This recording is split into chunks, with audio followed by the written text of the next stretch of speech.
Hey, in this group chat, we are going to do a special group chat today, and this is going to be part of the course. And we want to talk to you guys about the difference between live phone calls versus text. So we are doing a group chat right now. We have one of my top students of all time. His name is Aaron. You guys probably have seen him in the course already. Aaron did over $500,000 last year flipping phones. So he has a special presentation for you guys today. And what is it called, Aaron? The 7 laws of message negotiation.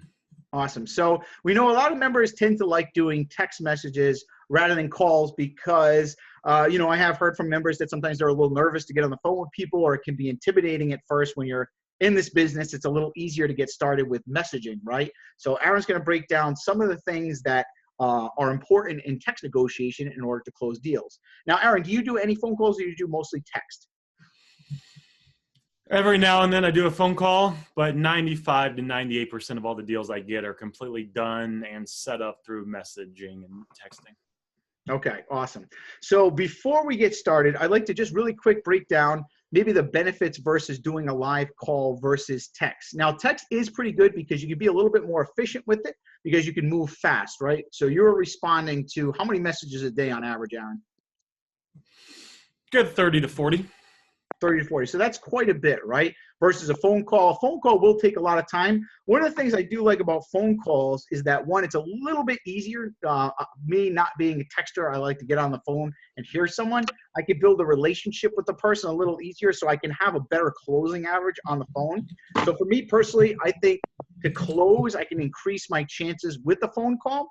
But it does take a little bit of work, and it also takes a little bit more confidence. So once you get your people skills up, it is good to also be able to handle them on the phone. I used to in the past think only phone calls were good, but now that we've kind of developed and I've seen a lot of members do bigger things, I've kind of changed my philosophies on that. And I think it's good to do a blend of both, or whatever works best for your personality. So if you find that phone calls help you sell more, then do that. If you find that text close, then just do all text for now. One thing I do want to say though is that with text, it still is good to work on your communication skills, because when you're done with the deal, you still want to build a relationship with the person. So if you notice, Aaron is a very friendly, confident person, right? And that helps him to upsell people when he meets up with them, or to build a relationship to get a lot of repeat business. How much would you say, Aaron, your business comes from repeat business, you think? Oh, I mean, not a ton, but 10 to 15 grand a month. Not a lot, just 10, 15, right? So about 25%, 20, yeah. 25%. Okay. So guys, I mean, now to Aaron, 10 to 15,000 a month might not be a lot, right? But to a lot of the members, that may be more than what you guys are doing an entire month. But regardless of where you're at, still a 25% chunk of your business for free, right, is a powerful thing. So it is important when you do meet up with these customers, even if you're nervous to talk to them through text, you still do eventually have to talk to them. So you do want to work on, just kind of making some small talk, or get to know your customers a little bit. I think Aaron posted a video just the other day where he said he loves free money. And it was about a guy who had called him up, who was a repeat customer and had a tablet. And how much you make on that tablet for profit? I made $390. Right. So he called it free money because he didn't have to place any ads for that. That was a guy he built a relationship with, called him back, and he closed the deal. Okay. So guys, I think, it's important to, don't use the text as a crutch. Use it as a tool to close a ton of deals, and then use your people skills in order to build a relationship and to get repeat business as well. So I guess, we'll just get right into the text negotiation right now. Does anybody have any questions before we get started as far as that goes, as far as live calls versus text, or closing any deals? Anything you want to ask before Aaron begins?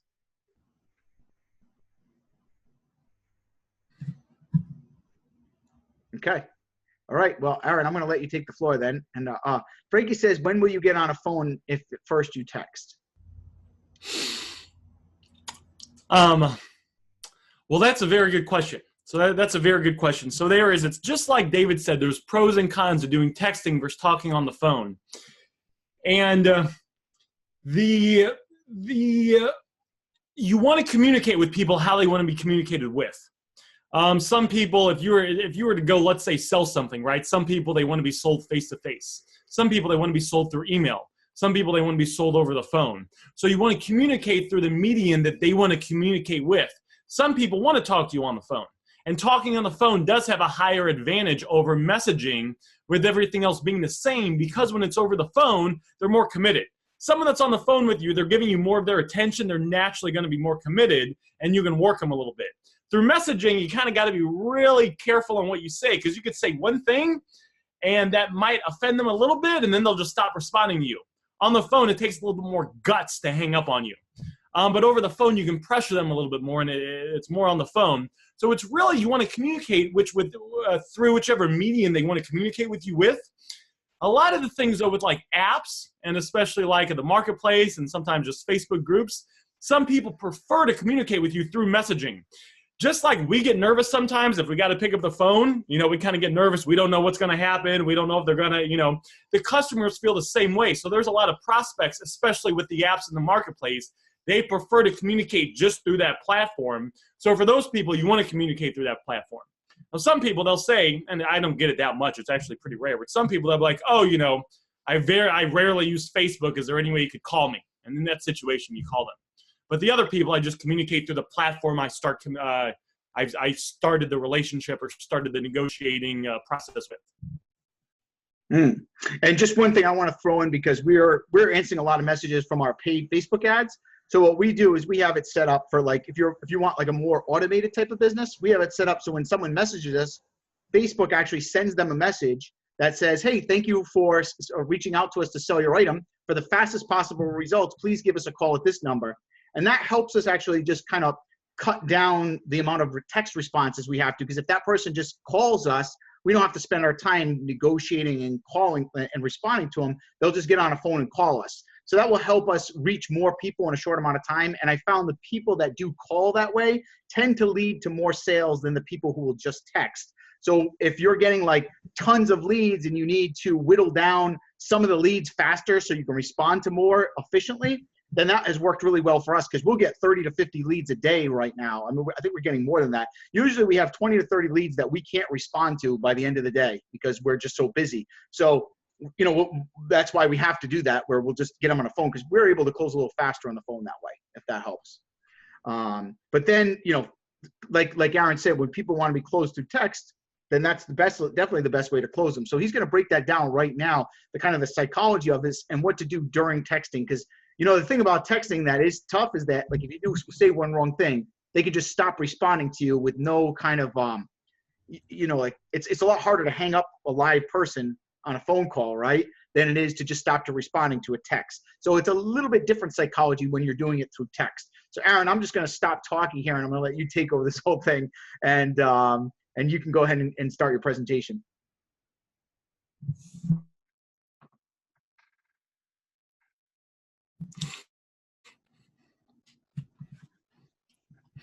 Whoop, whoop. All right, I'm good to go, Dave? Yep, you're good. My internet's a little funky, so if it cuts out for a few seconds, you guys just let me know, and I'll repeat what I said. No worries. All right, so let's go over the so like Dave said, I did about 540,000 last year in sales, and a good 90, I mean, it was a really high amount, was completely done through messaging. And by doing that and going through all these conversations, I've done around 20,000 message negotiations. I've just discovered some principles, some laws, some things that we want to follow with every message negotiation. So I wrote down the 7 most important ones, the most powerful ones, and I'm going to go ahead and just kind of break them down for you guys right here. So these are the 7 laws of message negotiation. So number 1, it's almost like we were talking about before, when we have to understand the psychology of the other person. So when I was a salesperson, guys, and I was in the car business, people would come into the car dealership lot, and when someone makes a commitment to come into the car dealership lot, and they know they're going to deal with a salesperson, and they know they're probably going to maybe even get a little pressure on them, their commitment level is pretty high. Like on a scale of 1 to 10, I mean, their commitment at that point, we're going to say is 7, 8, 9-ish. Over the phone, it's a little bit less. Over the phone, the amount of attention that they have, their commitment level is a little bit less. You still get it, right? They're still probably paying attention to you the majority of the time when they're on the phone with you.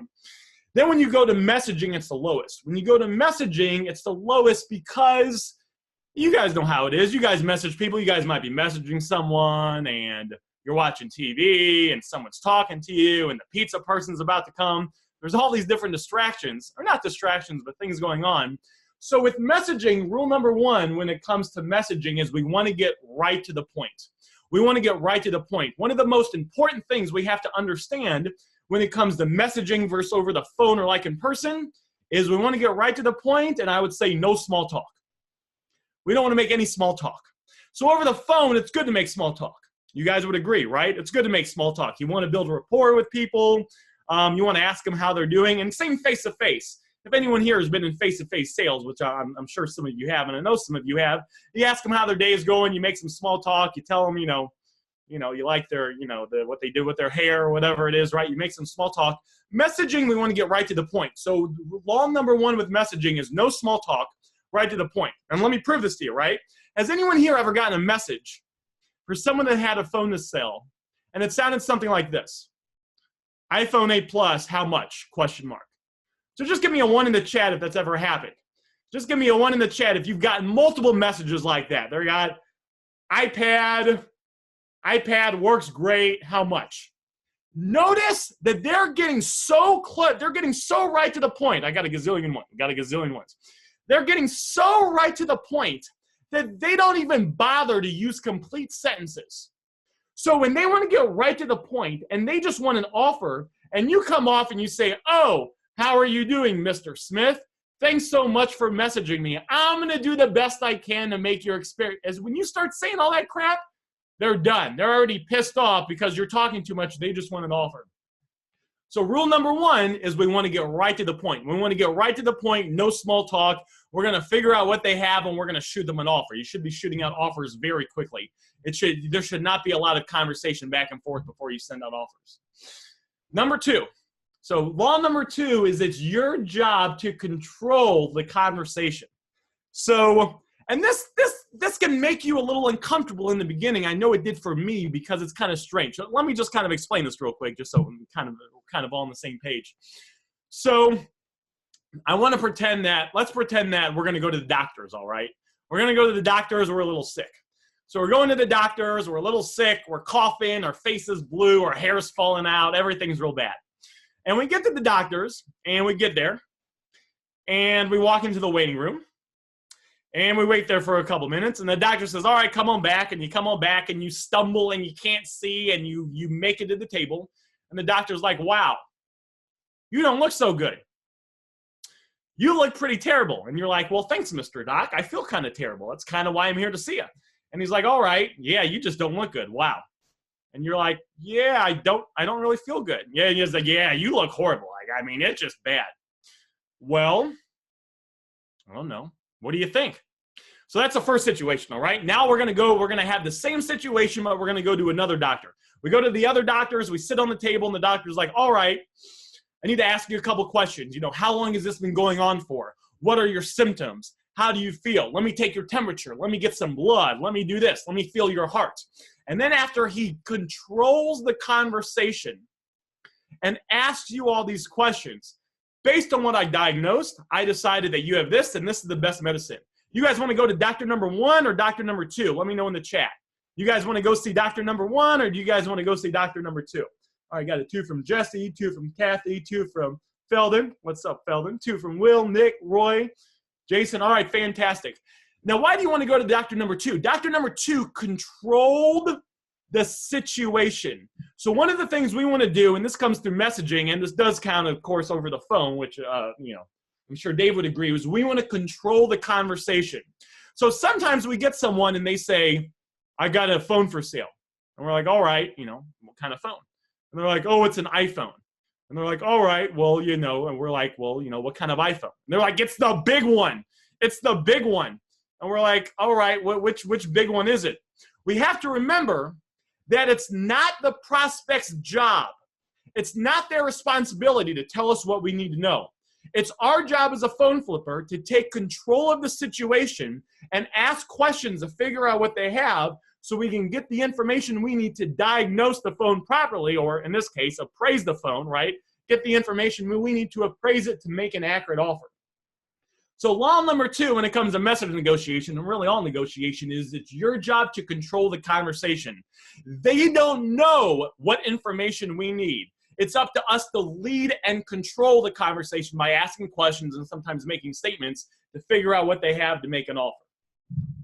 So that's the second law. The third law is we want to use real simple language. So one of the things that us phone flippers kind of do is we have our own language, right? We have our own, we got the blacklist and the cleaning the bad ESN and appraisals and all these fancy things. And if you guys have a job, if you guys ever had a job, you might have, maybe you're a server, you ever been a server, maybe the job you guys kind of have your own language. You have your own language that you kind of have with your colleagues. We want to make sure we never use any of that language when we're getting phones. We want everything to be real simple. And the rule I like to go off of is we want to use language that a third grader could understand. So anytime I send a message, I look at the message, and if there's anything in there that's confusing at all, right? If there's anything in there that they might not understand, I don't put it in there. So I would never want to say something like, would you send me the ESN? I would never say, would you send me the IMEI? Because I need to run it on SICW to see if it's blacklisted or not. And then I got to run it on AT&T's website to see if it's paid off or not, right? We wouldn't want to do anything like that. And just to share with you how powerful this is, guys. So I like to drink, well, sometimes I like to drink a hot chocolate. So there's this place right down there. It's through the wall, but you got to like drive a little bit. And I went there a couple months ago and I wanted to get some hot chocolate. So I go in there and I go to where they have like all the hot drinks, right? And I didn't see any hot chocolate, but one said hot cocoa. Now, I don't really know what hot cocoa is. Now, I'm pretty proactive, right? So I actually Googled it, and I couldn't find the definition. I didn't know if it was hot chocolate mixed with caffeine or what it was. I just wanted normal hot chocolate. So instead, and I didn't want to like act stupid, act like I didn't know, so I didn't want to ask them. So I actually left there, and I went to another gas station where they had normal hot chocolate. So the point of this is rule number 3, law number 3 is we want to use language a third grader would understand. Our talk, we communicate with our talk, but everyone else, we want to communicate in real simple language. And if you do need to get the IMEI, we need to explain how to do it, right? If they got an iPhone 6S and you want to get the IMEI, which is not recommended, but if you need to for whatever reasons, it's, all right, great. Now, if you were to look on the back of the phone towards the bottom in small print, it should say IMEI in 15 numbers. Would you send me those 15 numbers? So if I do need to get something like that, I'm going to explain to them exactly how to do it and also follow rule number 2, which is control and lead the conversation. So law number 4 is we want to mirror. Who here has heard of mirroring and matching? So I always like to ask for 1. So just give me a 1 in the chat if you've heard of like mirroring and matching when it comes to rapport building. We got people doing a workout, Dave, pressing all these buttons. All right, cool. So mirroring and matching says that we want to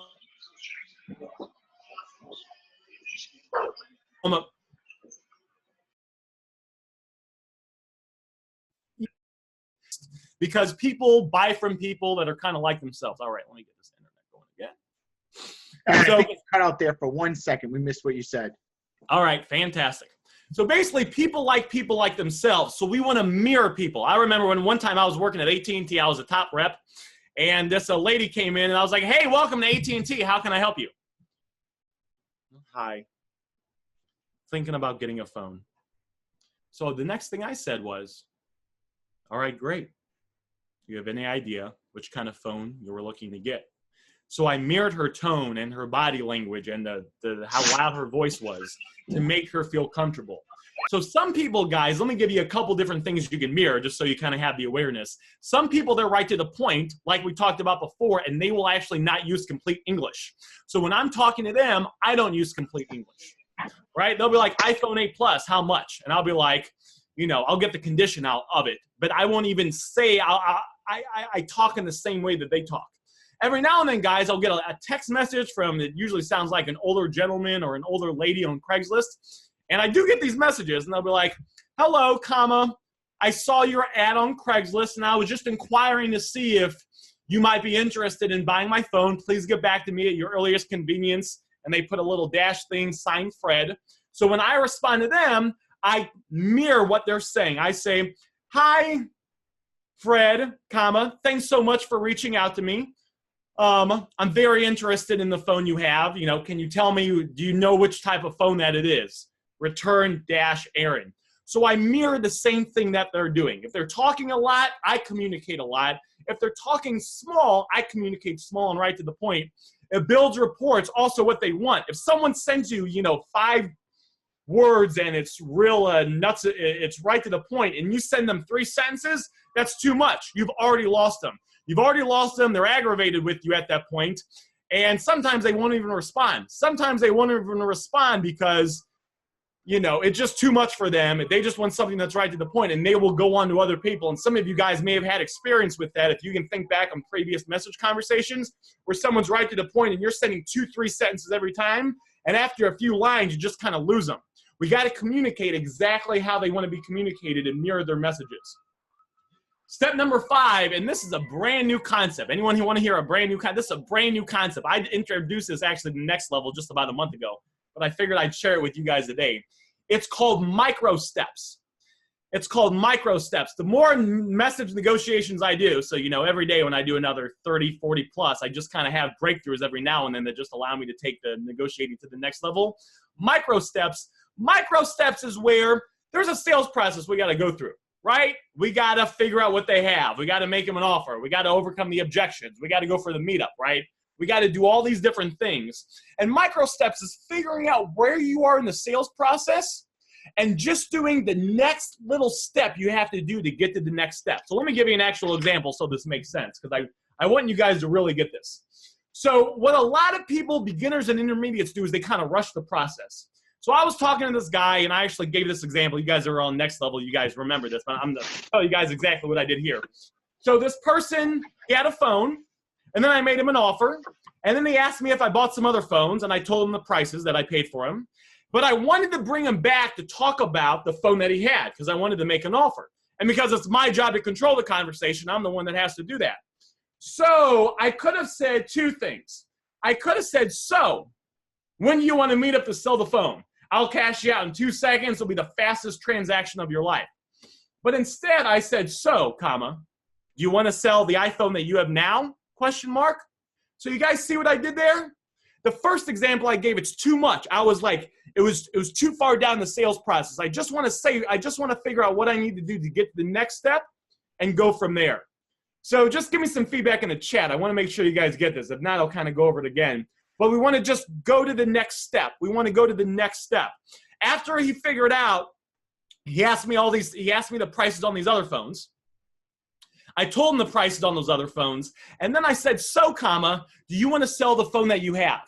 Right? If I said, so, comma, when do you want to meet up to sell the phone you have? I'll cash you out in 2 seconds. It'll be the fastest transaction of your life.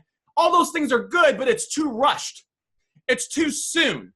I can use all that, but I want to use it later. I want to see the micro steps and what I need to do just to get to the next step.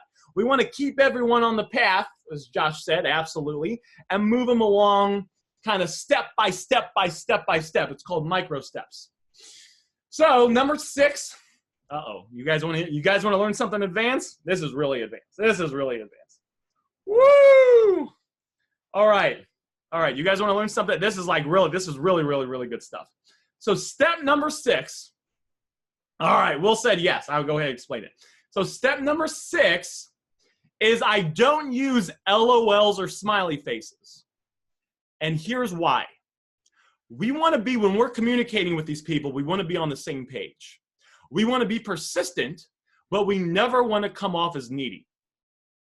And when they're sending you sentences and periods, if you start sending exclamation marks or smiley faces, those have emotion in them.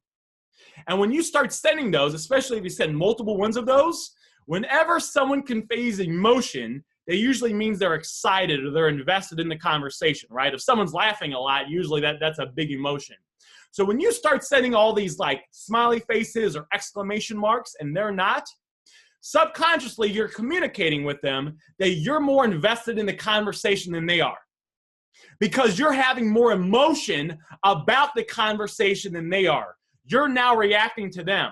And sometimes subconsciously people will think, wow, this person really wants my phone.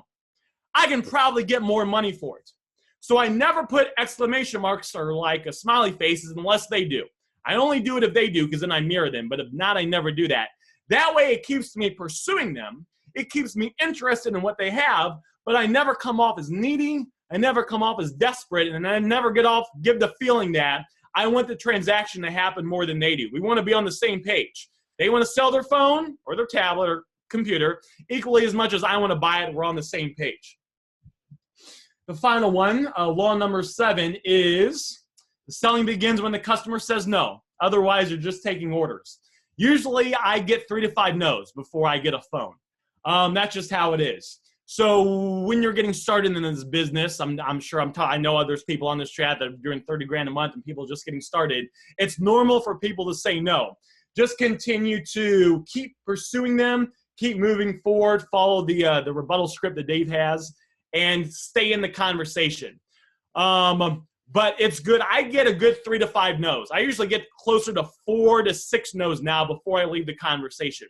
And even if I leave the conversation, though, at that point, I've now stayed in the conversation so long that they'll remember me. And if they do decide to sell the phone later, they will come back to me than all the other phone flippers in the area, because the other phone flippers make them an offer and they leave. I stay, I pursue, I show interest without being needy, and then I leave the conversation in good terms. So if they think about selling the phone a couple days later, they're going to remember me because me and them talk for 15, 20 minutes, sometimes a couple hours through Messenger compared to everyone else. So that's what I got for you guys. That is the 7 laws of message negotiation. Awesome, Aaron. That was some great stuff right there. Fantastic. I love how you do it. You're breaking it down. I like the micro steps quite a bit. I think that was great. Oh, awesome. Fantastic. Yep. Very good. Excellent presentation. Everybody's saying awesome, awesome, awesome. Good stuff. Solid advice. Epic. Gold. So I guess they like this quite a bit, Aaron. Well, fantastic. Well, I like hanging out with you guys and providing value. And you guys know Dave changed my life, so I'm more than happy to come on here and hang out with you guys for a little bit. Awesome. So does anybody want to ask Aaron questions for a couple minutes as far as the negotiation goes or text? Aaron, you had some more free videos on texting as well, right? Did you want to mention that? Oh, yeah. So if you guys like this and you want to see some more content when it comes to messaging, if you go to, let me see if I can share the screen. If you go to Next Level Phone Flipping, so just go to nextlevelphoneflipping.com, and then at the top right here, it says free value videos. So if you click this link right here, this first video right here, 4 simple tips to instantly improve your message negotiation skills. Some of this builds on what we talked a little bit about already today, and I think I share a couple things in here that I just didn't have time to include in this presentation. So you guys can go here and check this out. The video is completely free, and it's all nuts and bolts, pure value training that you can go check out if you'd like. Awesome. Thanks a lot. We appreciate that. Aaron is helping. Actually, for those of you guys that this might be your first time seeing Aaron. Oh, he's frozen there for a second. Aaron runs the Next Level program that we have, which is a second tier, like advanced coaching. And then we also just recently launched what's called the VIP mentoring program, which is a one-on-one program with me and Aaron. And Aaron told me the stats today for our guys in the VIP program. We had 4 of the guys that jumped in when we first offered the program, and 3 out of the 4 guys right now have already hit $20,000 a month that are in that program, which is pretty awesome. So I want to say congratulations to the VIP guys that are on this call right now. I don't know if you guys mind me mentioning your names, but I know Chris just joined recently, and we had Feldon, Remy, and these guys have made some huge breakthroughs in their business with this stuff. So I also want to, say thank you to Aaron for helping out the VIP members, and it's been great, like getting on some of these calls. I did a call today with one of our members, and it was a pretty emotional experience. We had a pretty good breakthrough, and it's cool to see these guys growing. So Chris says the program is fucking awesome. Thanks, Chris. And Feldman just shouted out VIP. Remy says it's been a life changer for me, VIP. So everybody's been pretty happy so far. So again, any questions you guys have for Aaron before we stop the recording on this? Frankie says, do you reach out to past customers who have done business with you, Aaron or Dave, just to see who else you can get a sale from, like your cold market, and let your customers know? So you're talking like any leads that we got previously? Frankie, is that what you meant?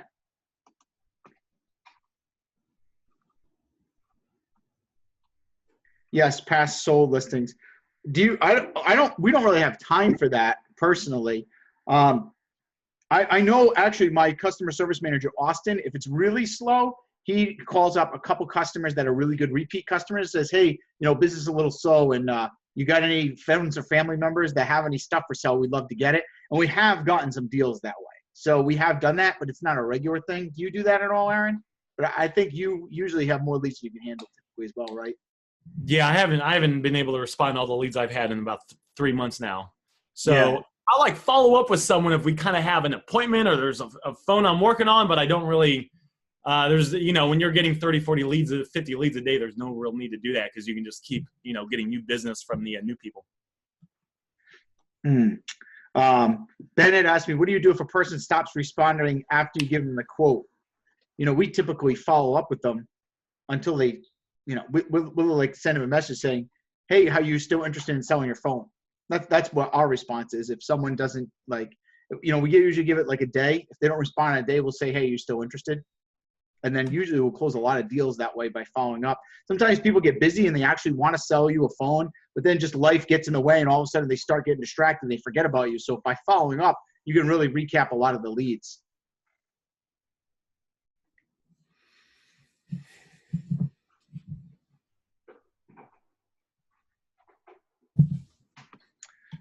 Any other questions you guys have?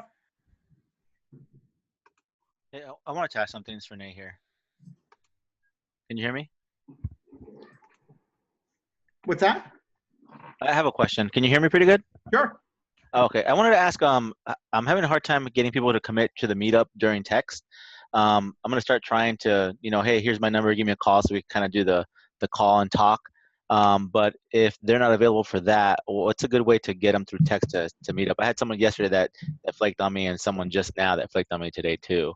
So I'm just trying to see if there's any tips to kind of get them to commit to the meetup. Committing to the meetup through text? Yeah. Aaron, what do you do? Do you commit anybody when you do a text? Well, that's actually a good point, Ray, because there's a lot of people that sometimes mess up that have issues with that step.